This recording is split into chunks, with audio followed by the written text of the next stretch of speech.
So this tutorial, we're going to cover how to document the patient intake in Powerchart. So this is my process. What I like to do is I have just created the patient encounter, just registered the patient, created the patient encounter, and now I want to start documenting in Powerchart. So what I'm going to do is I'm going to highlight the patient's MRN number, right click and copy. And I'm going to come down to Powerchart and I'm going to plug that in to the search here.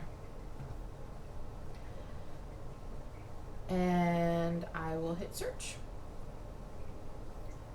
And what's going to come up is the person that I've just created their chart.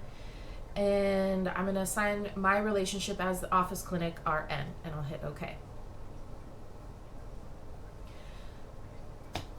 So at this point, you'll have already had your patient in the exam room with you, sitting down, and you're going to collect some triage information from them, and we're going to complete the SANE intake form.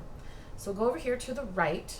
Under charting, we are in ambulatory workflow. It should default to ambulatory workflow here in this screen. And we'll come over to the far right, and under charting, we're going to add form.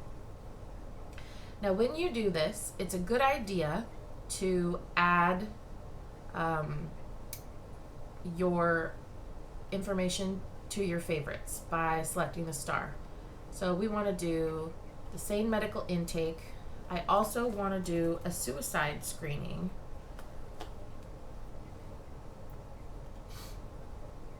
And I'll add that too to my favorites. And I will hit add. So this is the Columbia suicide screening. And we want to make sure that we do a suicide screening on all of our patients. So I will ask in the last month, right, if they have any wishes that they were dead or wish they could go to sleep and not wake up. And you can select yes or no for these two.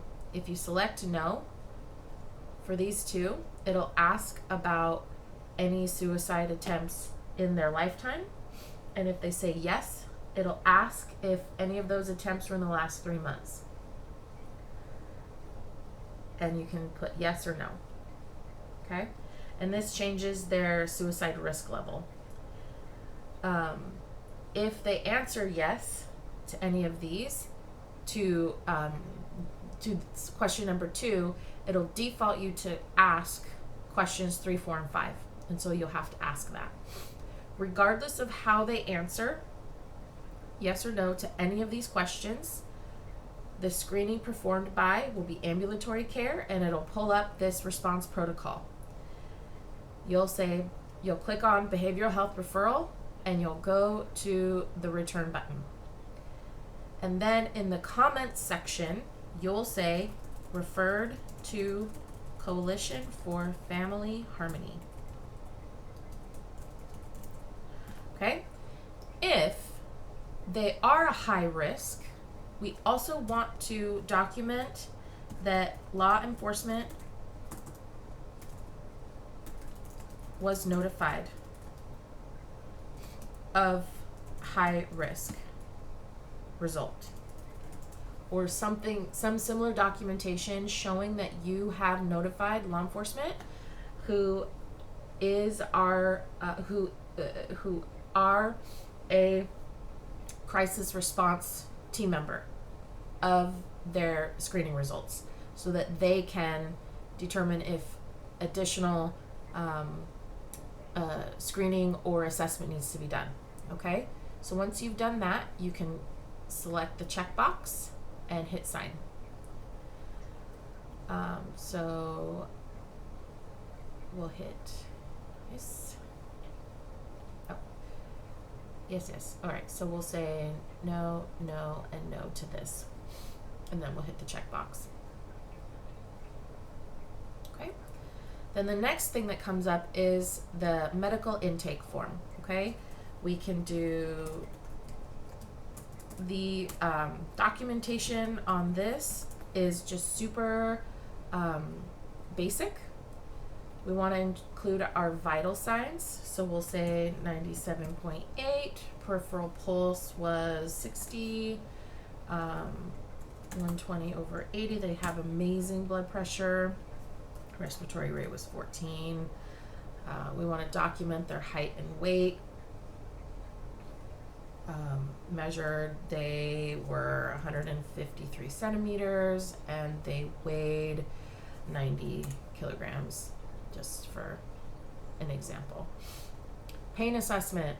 If they don't have pain, you can select this. If they do have pain, you can select yes, and you can right click and add a comment. And in here, you can document, headache,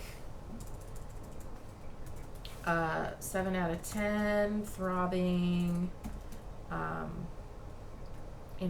they have right arm pain, 3 out of 10, sharp, and then so on and so on. It's just super basic documentation for pain.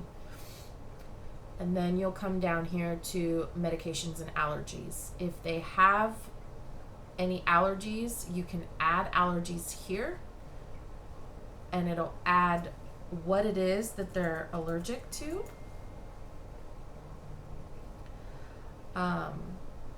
And you can search for it. As long as you spell it right, you can search for it.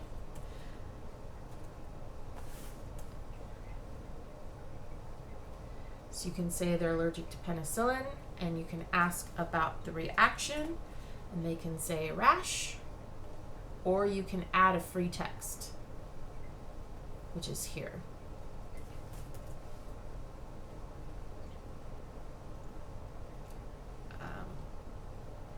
And then if you misspell it like I did, you can right click that and delete it. Okay, and you can hit OK.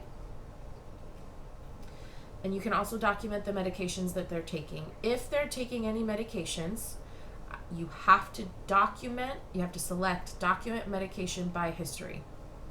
Okay, and then you can hit add that they're taking aspirin. Okay, not super concerned about the dosage or anything. If they're taking doxycycline already, you can document that. And then down here at the bottom right, you can select document history. Okay. And then medical surgical history. This is just a text box you can document. So we want medical history. We want surgical history. We want any hospitalization history. And we want any diagnosis that they have from another provider. All right. So it's kind of the basics that we're looking for. Again, keeping it super basic. And then our gynecologic history. So we're going to want a pregnancy history. So that's if they've ever had any pregnancies or gestations or any deliveries. Okay. We also want to document last menstrual period, that day as the date as accurately as possible, or onset of menopause. Okay. We want to document any STI history and if they've had any treatment. And then the last thing we want to document is if they have if they're currently on any birth control, and if they're not currently on any birth control, if they desire any birth control, because at this point you can let them know that we offer the Depo-Provera injection, and determine if they have any interest in that or if they're interested in taking a pregnancy test. But we definitely want to know if they are currently on any kind of birth control.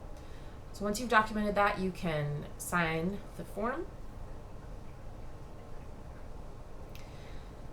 And that is how you document the sexual assault intake and the suicide risk assessment.